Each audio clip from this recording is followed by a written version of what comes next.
Nous nous rendîmes jusqu'à Fernley Park dans la voiture du colonel. L'inspecteur était impatient d'aller voir les empreintes et demanda à être déposé devant la maison du gardien.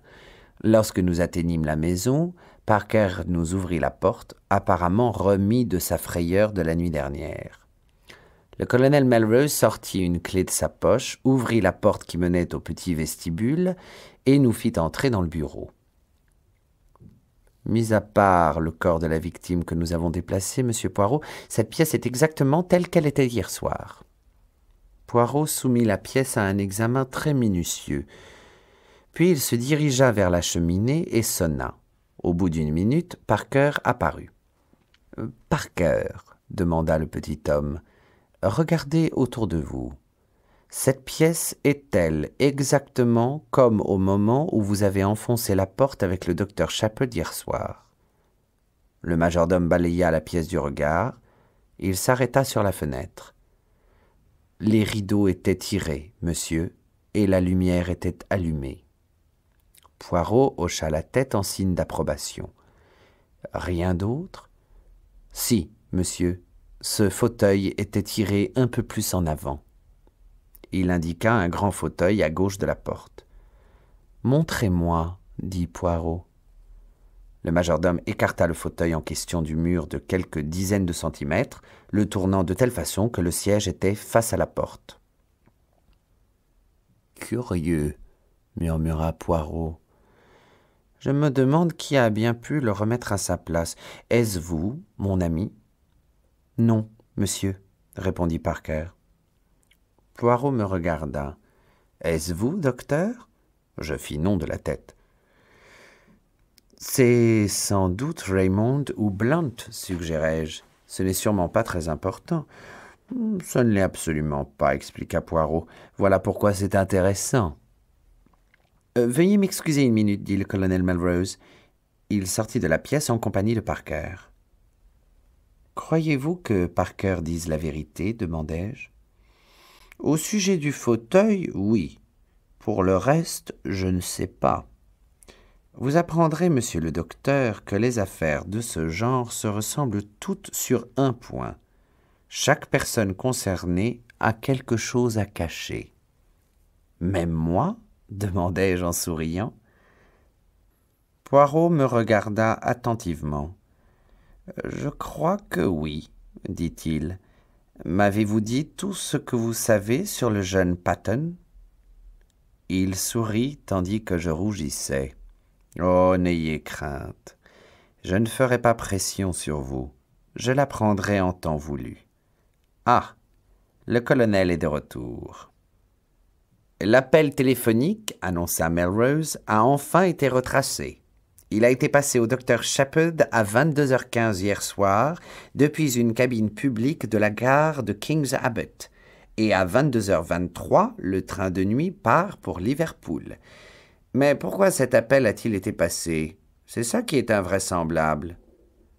Poirot redressa avec précaution un bibelot en porcelaine de Chine sur l'une des bibliothèques. « Mais il y a forcément une raison, déclara-t-il. Lorsque nous saurons laquelle, nous saurons tout. » Il se dirigea vers la fenêtre et se planta devant, regardant à l'extérieur. « Vous dites qu'il était 21h, docteur Shepherd, lorsque vous avez croisé cet homme devant la grille ?» demanda-t-il. « Oui, répondis-je, j'ai entendu sonner 21h au clocher. »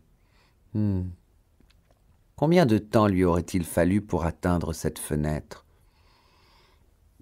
2 ou 3 minutes s'il prenait le chemin à droite de l'allée et qu'il venait directement ici.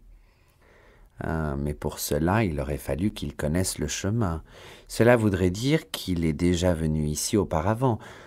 Nous pourrions sans doute nous renseigner pour savoir si Mr. Croyd a reçu la visite d'étrangers la semaine dernière. Oh, le jeune Raymond pourrait nous le dire, suggérai-je. Ou Parker, proposa le colonel Melrose.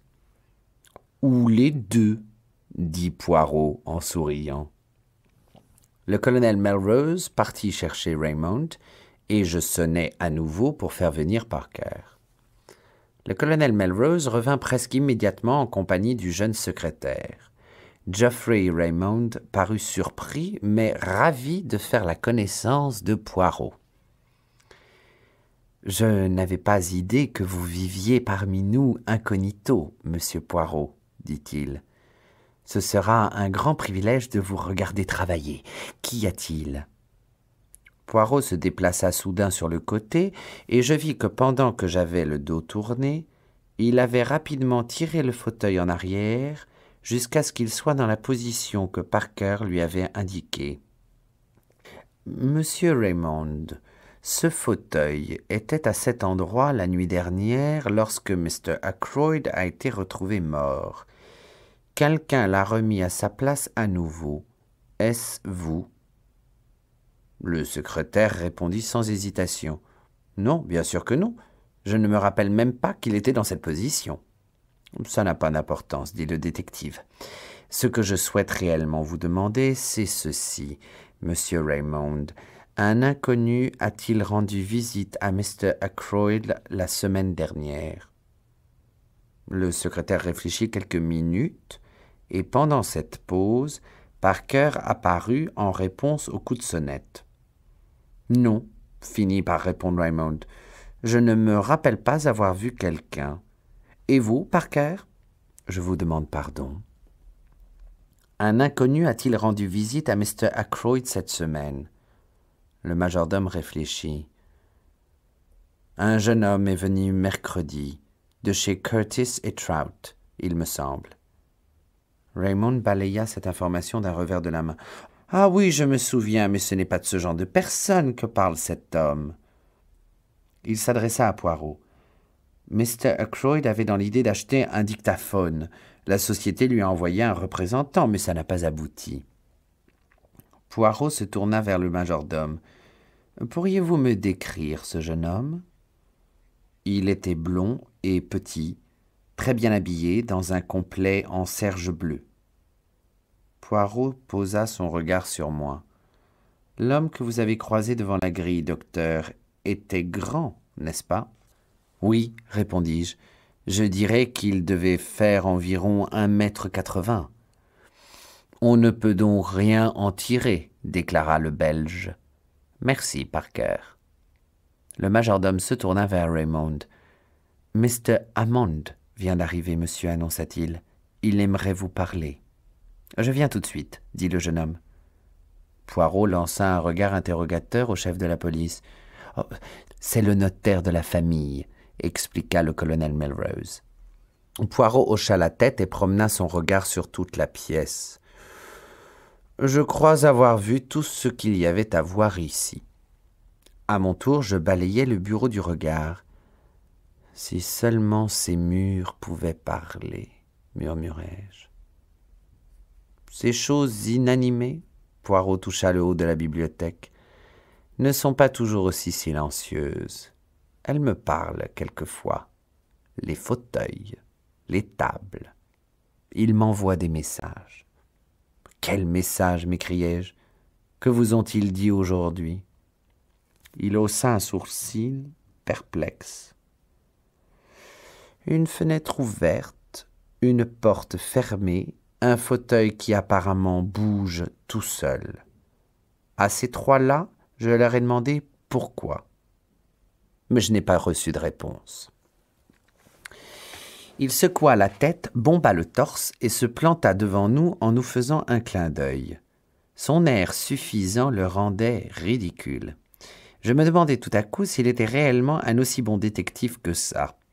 Je crois que la même pensée a dû traverser l'esprit du colonel Melrose, car il fronça les sourcils. « Désirez-vous voir autre chose, monsieur Poirot ?»« Sans doute auriez-vous la gentillesse de me montrer le présentoir d'où l'arme a été prise. » Nous nous rendions au salon lorsque l'officier de police arrêta au passage le colonel, qui nous dit de continuer seul. Je montrai à Poirot le présentoir, et après avoir soulevé le couvercle une ou deux fois et l'avoir laissé retomber, il ouvrit la porte-fenêtre et sortit sur la terrasse. Je le suivis. L'inspecteur Raglan venait de tourner au coin de la maison et arrivait dans notre direction. « Vous voilà enfin, monsieur Poirot. Eh bien, Ça ne va pas être une affaire très compliquée. C'est l'histoire d'un bon garçon qui a mal tourné, voilà tout. » Poirot le regarda d'un air admiratif. « Vous avez fait extraordinairement vite. Comment avez-vous procédé exactement, si je puis me permettre ?»« Mais bien sûr, » répondit l'inspecteur. « Avec méthode. »« Ah !» s'exclama Poirot. « Moi aussi, c'est mon maître mot, la méthode. L'ordre et les petites cellules grises. »« Les cellules ?» s'étonna l'inspecteur, les yeux rivés sur le détective. « Les petites cellules grises du cerveau, » expliqua le Belge. « Oh, bien sûr. Revenons-en à la méthode. Mr. Ackroyd a été vu vivant pour la dernière fois à 21h45 par sa nièce Miss Flora Ackroyd. C'est le fait numéro 1, n'est-ce pas? » « Si vous le dites. »« Oui. À 22h30, le docteur déclare que Mr. Ackroyd est mort depuis au moins une demi-heure. Vous le confirmez, docteur? »« Bien sûr, dis-je. Une demi-heure ou un peu plus. »« Très bien. Cela nous laisse très exactement un quart d'heure au cours duquel le crime a dû être commis. J'ai fait une liste de toutes les personnes présentes dans la maison et j'ai travaillé dessus en notant en face de leur nom où elles se trouvaient et ce qu'elles faisaient entre 21h45 et 22h. Il tendit la feuille à Poirot. Je lus par-dessus son épaule. « Major Blunt et Mr. Raymond, ensemble dans la salle de billard. Mrs. Ackroyd, 21h45, regarde la partie de billard. 21h55, va se coucher. Raymond et Blunt la voient monter l'escalier. Miss Ackroyd monte directement en sortant du bureau de son oncle, confirmé par Parker, ainsi que la femme de chambre, Elsie Dale. Parker se rend directement à l'office, confirmé par la gouvernante Miss Russell, qui est descendue pour lui parler à 21h47 et est restée au moins 10 minutes. Miss Russell, voir ci-dessus. Mrs. Cooper, cuisinière, Gladys Jones, femme de chambre, et Mary Thripp, fille de cuisine, à l'office.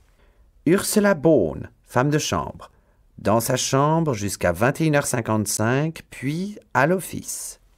Elsie Dale, femme de chambre, à l'étage dans sa chambre, vue par Miss Russell et Miss Flora Ackroyd.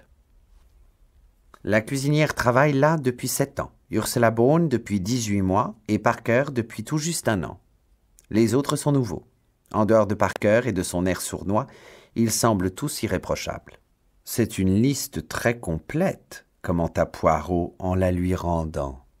« Cela écarte les occupants de la maison de tout soupçon, » poursuivit l'inspecteur. « Nous en arrivons maintenant à une chose plus grave. La gardienne, Mary Black, était chez elle hier soir et tirait les rideaux lorsqu'elle a vu Ralph Patten tourner à l'entrée de la grille et se diriger vers la maison. Il a pris le chemin de droite, une sorte de raccourci, pour arriver jusqu'à la terrasse. »« Et à quelle heure cela s'est-il produit ?» demanda Poirot. « À exactement 21h25, » dit l'inspecteur. « Tout concorde parfaitement. À 21h25, le capitaine Patten est vu en train de passer devant la maison du gardien. Aux environs de 21h30, Mr. Raymond entend quelqu'un demander de l'argent à Mr. Ackroyd et celui-ci refuser. Que se passe-t-il ensuite ? Le capitaine Patten repart de la même façon par la fenêtre. Il marche le long de la terrasse, en colère et déconcerté. Il s'approche de la porte-fenêtre du salon qui est ouverte. Il doit être environ 21h45. Miss Flora Ackroyd est allée dire bonne nuit à son oncle. Le Major Blunt, Mr. Raymond et Mrs. Ackroyd sont dans la salle de billard. Le salon est désert. Ralph Patten se faufile à l'intérieur, prend le couteau du présentoir et retourne près de la fenêtre du bureau. Il se hisse dans la pièce et... Bon, inutile d'entrer dans les détails.